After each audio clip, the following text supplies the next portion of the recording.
Great.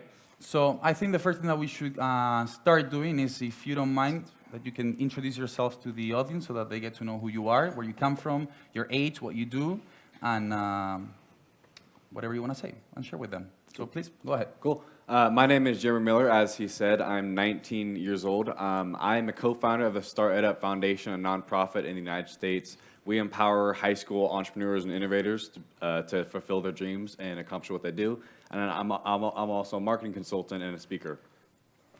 Hi, everyone. My name is Hannah Herbst. I'm also 19, and I'm from Florida in the U.S. I began inventing things when I was 12 years old at an engineering camp, and I've been trying to solve problems ever since. I won the International Science Fair this year. I've gotten to travel and share my story with lots of different people, and I'm really excited to be here in Madrid to talk to you all today. So thank you for having me. Thank you. Okay, I'm Guillermo. I'm 25. I'm from here, Madrid. I started a project, small project, which we gave 3D printed arms for people with no arms around the world.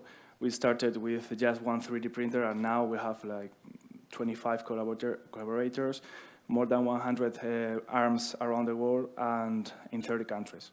So this is my thing right now. Great. So a big round of applause, please, for them. They do deserve it. Thank you so much for being with us. My first question is for the three of you is, as I said before, being young is not a limitation, but what are the main challenges that you have found along the way in this 2-3 last years when you got started with all of this? What are the main challenges that you have faced throughout this 2-3 past years? For example, Hannah, Jeremy? Yeah, I'll start. One of my biggest challenges personally was sacrificing personal ego and accepting direction from others who were smarter and wiser than me. And that gave me an edge, and when I heeded that advice or listened to what people were telling me, I was able to go so much farther than other people around me because I would go after that advice. So sacrificing that ego and listening to others. Good advice. Definitely. I think one of the main challenges of being young is knowing when to ask for help. I've definitely had lots of different projects that I've done where I say, I can do it all myself. I'm trying to accomplish this impossible goal. I don't need any help from anyone. But I've learned time and time again that the opposite tends to be true, just like you said. You have to reach out to people, ask for help, because we're not meant to know everything on our own. So getting over myself, essentially, and learning to reach out for help. Yeah, and delegate is, I totally agree. Delegate is more, it's really difficult in the beginning. You have to learn, and this is really good to be young because you have to learn in the beginning to not create like problems in the future. For me, the problem was time because I realized that I couldn't afford have 3 jobs and then in my free time have my project. So actually 2 months ago, I quit all my jobs to start this project like a full time. So I decided that because I say, okay, I'm young. I'm still living with my parents. I say, okay, I can do it right now. Maybe in 10 years I cannot do it, and I have to have another job to complete my project. So I think the problem is realize about your problems and then figure out and fix it. And that takes me to the next point where, I mean, we've been talking about before the importance of attitude, of talent, and of passion. I guess in your 3 cases, which are quite different if you compare them, passion has played a very fundamental role. What kind of like point in your life actually pushed you to start what you're doing today?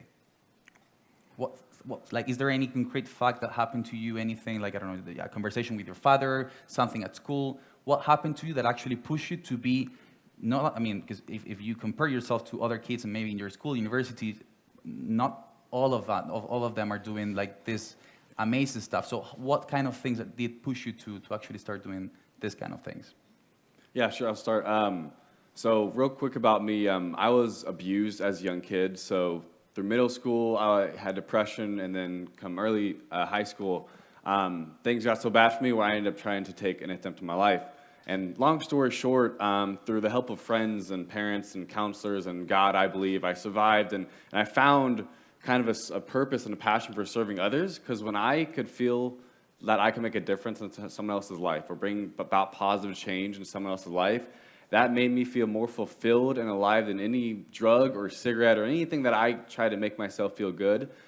So when I just found that passion, that purpose, and by serving other people, and by default making me feel better, that's just when I knew, like, that's what I was going to do. And to me, entrepreneurship at its core is about serving others. You're creating conveniences, solving gaps, and filling gaps in the marketplaces for people. So when I kind of found that passion was when I kind of overcame depression. And how was the first reaction of your, for example, parents or friends when you told them that you wanted to be an entrepreneur? So I didn't know I wanted to be an entrepreneur until I like really got into all the business things. I had a mentor or counselor of mine at the time, and when I looked at his life, because after I had survived my attempt and was kind of searching for a purpose and searching for a lot of things, I analyzed a lot of the people around me in my life, and I had a counselor who was an entrepreneur, a word that I could not have spelled at that time, didn't even know what that word meant. But when I looked at his life, he was fulfilled. His family, they were like not even just happy, but they were like, they're just on a different level. They live rich lives, not just on a monetary level, but they just were very fulfilled. And so when I kind of analyzed his life and looked at what entrepreneur was, I decided to research it and start my first company. And it was such a mutually beneficial thing where I got better by making other people better, where everyone won. So I was thankful that I was able to get a lot of support at a young age. Cool. What about you, Hannah, your case? Well, that's amazing. Well, my story's a bit different. I was always into theater and the arts as a child. I didn't really have a big interest in math or science just because as an elementary school student, I wanted to be in the advanced math class, but I took this aptitude test and I didn't do very well. They said, you're not smart enough to be in this class. And I said, well, I didn't think I was smart at that time for a very long period in my life. And then when I was 12 years old, my dad said, Hannah, you're not going to do theater this summer. You're going to go to engineering camp. And of course, I didn't want to go. I didn't know what engineering was. I already believed that I wasn't smart enough to do math or science. But he gave me some advice that I know I'll cherish for the rest of my life, which is just try this for one day. Give it a chance, because you never know what's going to come out of it. And so I said, okay, that's fair enough. And it turns out I was the only girl in that camp when I got there, so of course I didn't want to stay. But he again encouraged me, just give this a shot, and I did. And it turned out to be one of the best weeks of my life. We got to program robots, we learned all about coding and how to make things work, and I was hooked from there. I went back to my school and joined pretty much every robotics club under the roof of my middle school and ended up learning so much. And from there, it's just been, just like Jeremy said, a journey of compassion, trying to solve problems and trying to help others. You said something very, very important that probably to most of us that has happened as well, which is how important was for you your parents' support at that time? Oh, very important. I know I would not have gone to engineering myself without them saying, Hannah, you may want to try this. You may want to give it a chance. So very instrumental. And how can we encourage more? Because that's one of the main challenges that we have nowadays when it comes to I don't know, like the education world. How can we encourage more women to actually do science, technology degrees and to follow those type of professional careers? Because that's one of the main challenges that we have nowadays. So what do you think is a problem? How can we actually address that challenge? Oh, definitely. For me, I think it was definitely the kindness of the people around me. Like, obviously, science and math are very male-dominated fields, but when I got to that camp, the difference maker for me was that they didn't tell me to sit off to the side and don't worry about it. We can do this. They said, Hannah, come learn to program. Don't be afraid. And that was the game changer for me. So just being able to include everyone, regardless of who they are or what they look like, and just kindness, because you never know how someone's feeling. As the only girl, I felt ostracized, scared, but that turned it around for me. So. Absolutely, I agree with you. Guillermo, in your case, how was it at the very beginning when you got started with all of this? You said that you had to stop working, like after some years, you have to stop working full-time, in other companies. How was the beginning of it before you had to stop all of that? Well, I guess there are many points in the life when you realize you have to connect these points to realize that you are doing something different. For me, for example, in the childhood, I would talk about this in my speech in at least, just to be sure. When I was a child, I tried to create different kind of stuff, and my parents, for example, in my birthday, had no idea what to give me because it was so weird, a child, and I just wanted to create things and something like this. Also, another point, it was traveling. Actually, when I realized about many cultures in the world and how other people lived and this kind of stuff, I start to connect more things. And then we 3D printed, which is my hobby right now. Actually, I cannot stop to print everything in my room. So these 3 points, I start to think about, okay, I started to want to create things with 3D printed.